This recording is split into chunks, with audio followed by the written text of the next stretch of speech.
Cuando me pongo a pensar en las similitudes que tiene el trading con la vida, con el alma y con las manifestaciones de nuestros pensamientos en el mundo tal como lo materializamos con nuestras acciones, siempre se me viene a la cabeza el concepto de impulso y retroceso.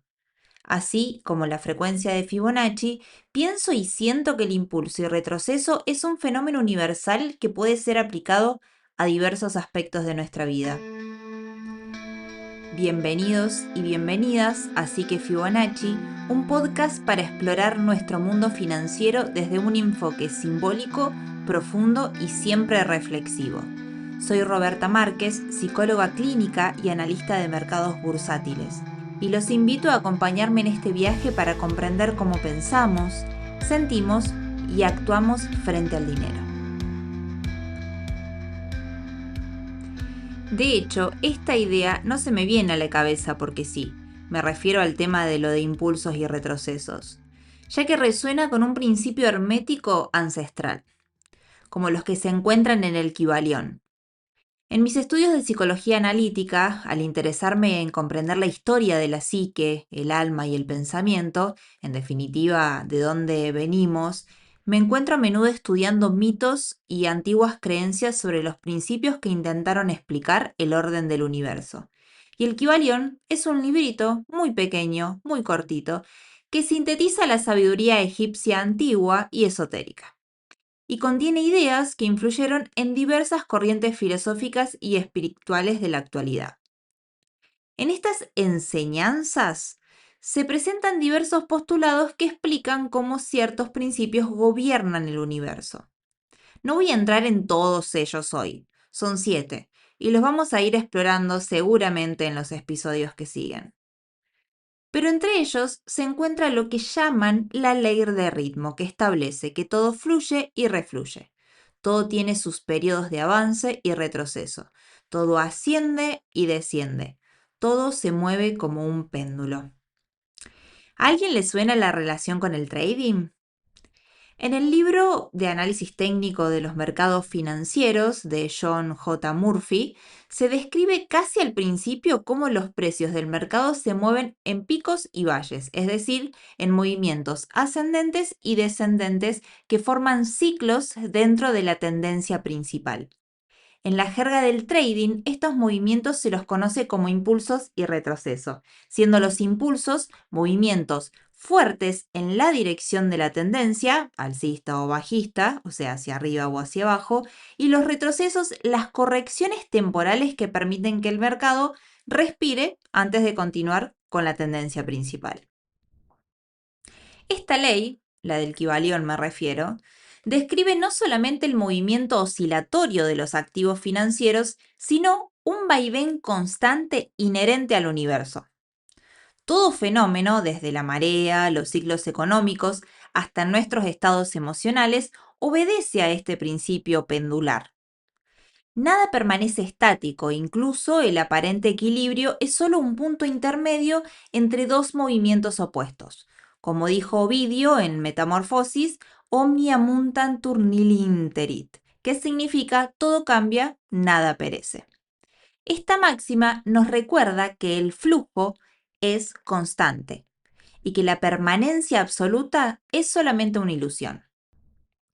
Contrario a generarme ansiedad o incertidumbre, estas ideas me resultan tranquilizadoras, sobre todo cuando no veo resultados inmediatos o cuando, a pesar de pensar que hice todo bien, algo sale mal. Es una forma de ver la realidad que siempre me termina llevando a la introspección. Considero que a menudo, creo que van a coincidir conmigo, es en el pico de un activo, cuando tenemos que ponernos más atentos tratando de detectar una posible sobrecompra. Y es en los valles de la tendencia donde tenemos que buscar señales de sobreventa o de malos fundamentos. Podemos concluir que si lo miramos a fondo, el mercado termina siendo un espejo. Creo que en los aspectos más cotidianos sucede más o menos igual. Es en los picos y en los valles de estos momentos de máxima euforia o profundo retroceso emocional de nuestra vida donde la mente revela el guión. En este ejercicio de observación, se puede detectar una serie de pensamientos que suelen aparecer en esas tensiones inherentes al habitar el mundo de las inversiones y el trading diariamente. La tensión de tomarme en serio las inversiones, de tratar de comprender los movimientos políticos y la incertidumbre que conlleva, me hizo darme cuenta de las limitaciones de mis propias creencias en relación con el dinero. Y en mi análisis de cierre de etapa, típico de fin de año, empecé a darme cuenta de que el foco no está solo en la ejecución, de hacer lo que dije a priori que haría en una situación, ya sea por análisis técnico, fundamental o geopolítico, evaluar los resultados pasados, ajustar la estrategia o aprender de los errores, etc., sino que también la importancia radica en algo previo, la creencia en la que nos paramos antes de aplicar toda estrategia, todo análisis o todo accionar. Creencias que nos son muy difíciles de detectar y mucho más notar hasta dónde llegan sus influencias. De esta revelación nace este especial de 7 partes que le puse el nombre de Sanar la relación con el dinero por ser un título mainstream, aunque tal vez peca de simplista para la profundidad que busco. Pero lo que nos convoca es esto, desenterrar esa creencia fundamental que, como el impulso inicial de un activo, define toda nuestra trayectoria. Nunca creí que la gestión del dinero fuera una cuestión de lógica pura o de imponer la fuerza de voluntad. Después de todo, el análisis técnico se fundamenta en la psicología de las masas. Y el tema de la voluntad es tan complejo que me hace cada tanto detenerme en Nietzsche para poder encontrar nuevos significados. Pero más allá de eso, hay cierta verdad en que nos movemos bajo una lógica oculta de un guión psíquico que se escribió cuando éramos muy chicos, la influencia del inconsciente. Pero no es fácil entender qué dice esa narrativa interna. Y aunque tampoco es imperativo intentar iluminarlo todo, esa sensación que nos ahoga con la escasez, la forma en que el gasto nos calma o esa necesidad de evitar nuestras cuentas no es algo rígido. No es que somos así y no podemos cambiar. Es un eco directo de las interacciones, tensiones, silencios que absorbemos en nuestros primeros años de vida. Y hay algo que podemos hacer con esto.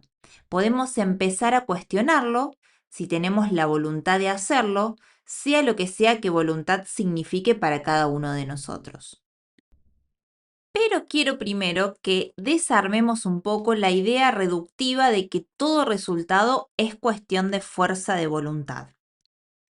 Les voy a contar sobre los 3 pilares psicológicos que, aunque no nos demos cuenta, y sin que lo sepamos, diseñaron nuestro sistema operativo financiero. Para eso vamos a analizar la génesis de la relación con el capital explorando la teoría de apego de Bowley y la psicología del desarrollo de Erickson.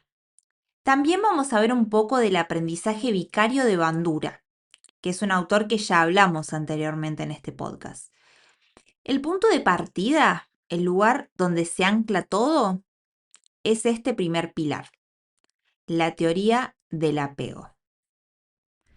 John Bowley, un psiquiatra y psicoanalista británico, influenciado por la etología, que es la parte de la biología que estudia el comportamiento de los animales, demostró que el apego no es una necesidad secundaria, como el alimento, sino un sistema biológico primario de supervivencia que garantiza la cercanía del cuidador. La calidad de este vínculo temprano determina la formación de lo que se llaman modelos operativos internos, que son planillas mentales predictivas que organizan nuestra percepción del self, nuestras sensaciones en torno a lo que valemos, y la disponibilidad de los otros, su fiabilidad. Y son predictivas porque posterior a ser adquiridas se generalizan para evitar el estrés de la interacción con el medio. Es una forma de optimización que tiene nuestro cerebro de aprendizaje que no siempre nos favorece. Entonces, lo que acá se gesta se convierte en el motor predictivo de muchas de nuestras relaciones con la seguridad, la confianza en uno mismo, en el mundo y sobre todo en los demás. La clave de esta relación transferencial con nuestras finanzas reside en ese paralelismo funcional. Esto significa que la seguridad emocional opera como un calco que se traduce, por extensión psicológica, en una percepción de seguridad existencial y económica. Estos modelos operativos actúan como una lente que filtra nuestra realidad financiera, permitiendo que no la veamos de una forma totalmente objetiva. Ahora, hay diferentes tipos de apego y no es que operamos bajo uno de ellos, como muchas veces, si andan por ahí en redes con estos temas, se suele decir. Muchas veces nos encontramos con post o incluso diferentes tipos de test que nos permiten o nos llevan a evaluar qué tipo de apego es el que tenemos, por ejemplo, ¿no? El tema acá es tener en cuenta que siempre contamos con nuestra singularidad y por esto es muy importante mantener la tendencia al autoconocimiento, pero no hay un solo tipo de apego. No es que operamos bajo uno de ellos, sino que somos una mezcla de todos ellos. Para explicarlo de otra forma, si el apego o los tipos de apego son un ingrediente, nosotros somos un mix de esos ingredientes y en algunos casos, sobre todo cuando hay algún malestar muy grande o lo que se suele llamar una patología, es posible que haya un apego que esté siendo el principal y que esté causando algún problema al no haber flexibilidad para poder de alguna forma aplicar otros tipos de modalidades. Ahora, cuando el cuidado es consistentemente sensible, lo que se llama apego seguro, significa que crecemos sabiendo que nuestras necesidades serán escuchadas y atendidas, y que al mismo tiempo habrá límites claros que nos protegen y nos enseñan a relacionarnos con el mundo. Como adultos, va a primar la tendencia a ver el dinero como una herramienta neutral. Esto facilita el ahorro, disciplinado, sin ansiedad, y las inversiones como una evaluación de riesgo proporcional. Este tipo de apego genera en el individuo una convicción de que el mundo es un lugar estable y que podemos confiar en que nuestras necesidades, tanto emocionales como físicas, van a ser satisfechas.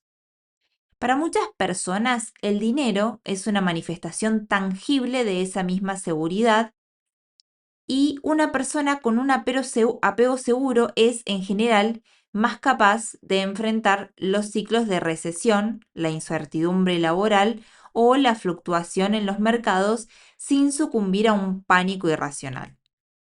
Su percepción de seguridad se basa en una confianza interna en su propia capacidad para generar recursos y adaptarse, no exclusivamente en la cantidad de activos que pueden poseer en un momento dado.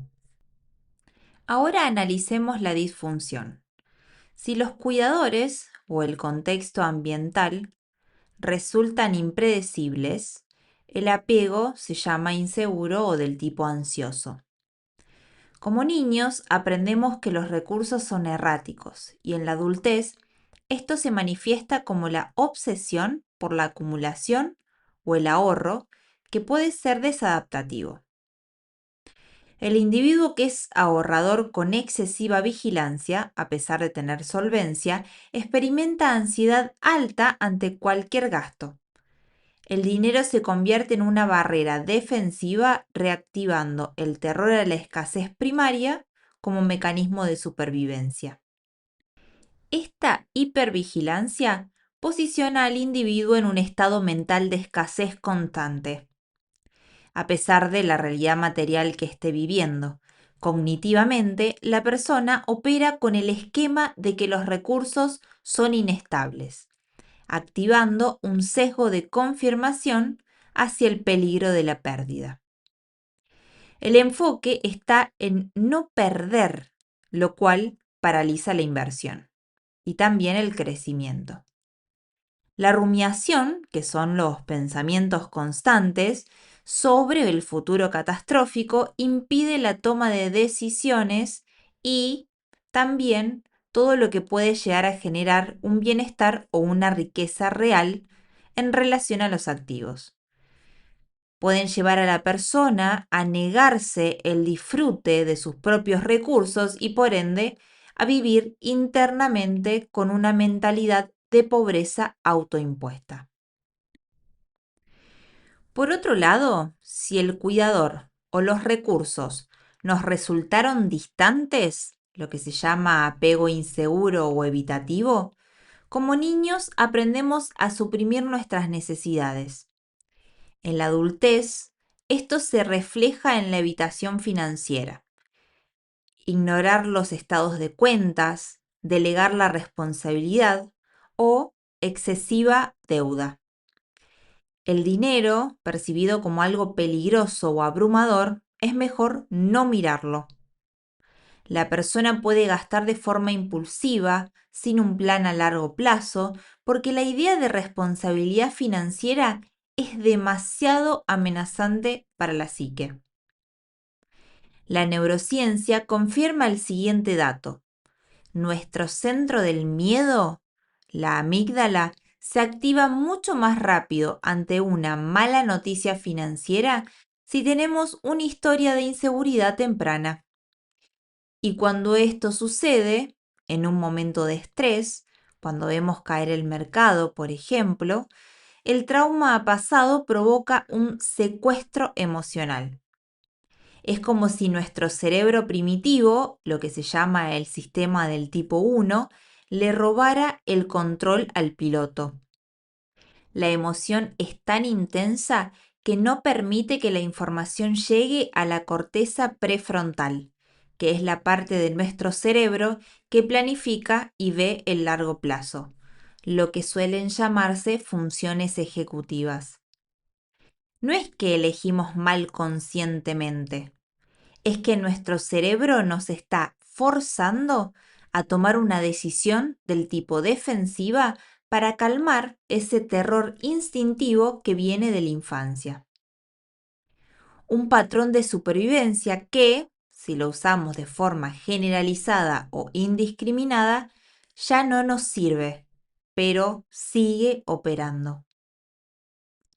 Antes de seguir, quiero recalcar que ningún apego es absoluto, ni se pueden aplicar en un estado puro, ya que nada de esto es enteramente malo o negativo. Es solo parte del diverso entramado que conforma el tapiz de nuestra personalidad. Todos tenemos un poco de cada uno de estos apegos y se manifiestan de forma diferente en cada uno de nosotros y en relación a diversos aspectos de nuestra vida. No perdamos el foco en la individualidad, ya que aunque la psicología basada en evidencias busca la generalización de conceptos, los mismos se ven de forma aislada y como individuos somos siempre de una complejidad e individualidad justamente fascinante. Habiendo aclarado esto, podemos ver cómo esta base de seguridad, que fue internalizada gracias al apego, nos conduce al segundo pilar de nuestro desarrollo, los conceptos de confianza básica versus desconfianza básica, trabajados por Erik Erikson. Estos resultan en estructuras para determinar la manera en la que percibimos el mundo. Erikson decía que la confianza es la internalización de si el universo es un lugar seguro y si las necesidades centrales van a ser o no satisfechas. La etapa de internalización o aprendizaje de esto se encuentra entre el nacimiento hasta aproximadamente los 18 meses y se centra en una formación de confianza básica en el mundo y en la capacidad de los cuidadores o las personas que nos rodean en esta infancia para poder satisfacer nuestras necesidades. Una persona que ha desarrollado una confianza básica estable puede ver el dinero como una herramienta, un medio para alcanzar sus metas y satisfacer sus necesidades. Su percepción de la seguridad económica no es una función lineal de sus activos, sino que es un estado psicológico de certidumbre. Esta confianza básica, respaldada por un locus de control interno, la creencia de que nuestras acciones tienen un impacto en los resultados, permite a la persona navegar la incertidumbre de los mercados con mayor serenidad. Y acá puede producirse un bucle. Si frente a una situación contamos con un locus de control interno que no se encuentra lo suficientemente fortalecido, podemos caer a menudo en creencias limitantes del tipo no depende de mí, no soy capaz, siempre he sido así, no voy a cambiar, etc. Lo que nos lleva a la inacción o incluso a la ceguera de ni siquiera considerar que tenemos el control o el poder sobre nuestro medio para modificar ciertos estados que nos generen o incomodidad o padecer. Esto hace que nos quedemos con los esquemas que gestamos en la infancia sin trabajar en ellos y sin considerar la flexibilidad necesaria que posibilita el cambio y la adaptación. Podemos caer en generalizaciones o lo que se llama un locus de control externo, que es la creencia de que los eventos de la vida son determinados por factores ajenos a uno mismo, como la suerte, el destino o las acciones de los demás. Este estado de inacción a menudo se le llama, según la teoría psicoanalítica, estado de inhibición, que significa una restricción o limitación de alguna función del yo, como actuar o pensar, que se hace para evitar la angustia de un conflicto interno, o, desde la perspectiva de Erik Erikson, para no activar o revivir la sensación de desconfianza básica que se originó en las primeras etapas de nuestra vida. Les doy un ejemplo en el que creo que todos podemos vernos reflejados en mayor o menor medida. Hay algunas situaciones o algunos eventos que transitamos con extremas bajas expectativas o de una forma muy negativa porque tuvimos decepciones en el pasado. Suele pasar con situaciones que son magnificadas o idealizadas por los medios de comunicación y la cultura popular, como los cumpleaños, las fiestas, fechas como Navidades, Año Nuevo, donde la realidad no se condice con nuestras expectativas, ya sea porque las mismas son muy altas o porque están teñidas de ficción, imposiciones sociales y culturales, o porque en el pasado la realidad no fue acorde a lo que deseábamos. Esto hace, por ejemplo, que cuando se acerca una de estas fechas, nuestra predisposición es nula, negativa o incluso sentimos dolor, decepción, sentimientos negativos sin razón aparente, a veces difíciles o imposibles de distinguir. Y es porque la psiquis quiere que nos escapemos de esa situación que nos causa malestar. Pero es imposible inhibir un cumpleaños, una Navidad, Año Nuevo. Es algo que existe y ya. Solo podemos aislarnos, no festejarlo, no juntarnos o evitar la situación concreta. Esto puede manifestarse en muchísimos aspectos de nuestra vida que por ahí sí son evitables y por lo tanto nunca nos acercamos a esos eventos, situaciones, acciones que son necesarios para nuestra supervivencia, felicidad o desarrollo. Puede hacer que directamente evitemos tomar cualquier tipo de riesgo por miedo o miedos que no sabemos distinguir. Todo esto genera la desconfianza. Cuando la inconsistencia, situaciones de vulnerabilidad económica y social o la negligencia impiden el desarrollo de esta confianza, se internaliza una desconfianza persistente. Esta desconfianza se proyecta en el sistema económico y hacia la propia autoeficacia en la gestión del futuro. Este déficit inicial predispone a la parálisis de decisiones en lo que corresponde a las inversiones y a la ansiedad financiera persistente, porque las expectativas del inconsciente son que tarde o temprano todos los recursos se van a agotar. Esta inseguridad básica puede incluso llevar a lo que habíamos hablado antes del locus de control externo. Puede llevar, como ya habíamos dicho, a la inhibición completa de nuestra toma de decisiones y puede perjudicar la planificación a largo plazo.